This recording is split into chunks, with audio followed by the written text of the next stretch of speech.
ndabaha n'ikaze mu makuru ategekanya ikirere cyo kuri uyu wa kabiri igenekerezo rya 30 Kigarama umwaka wa 2025. Mu gatondo hitezwe imvura Ingozi no mu Kirundo. Ibindi bice bisigaye hazorangwa ikirere ciganjemwe ibicu vyinshi.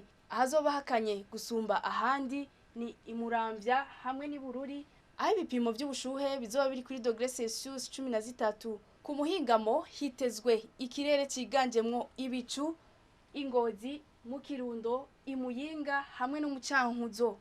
Ahandi hasigaye hazogwa imvura. Ahazorangwa ubushuhe gusumba ahandi ni mu Cibitoke, aho ibipimo bizoba biri kuri °C 27.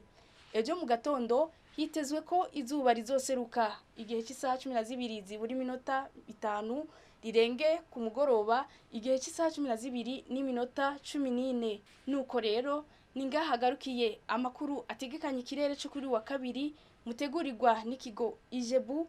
Berize Ngendakumana ni jana ko ndabashikiriza, mwakoze kuyakurikira.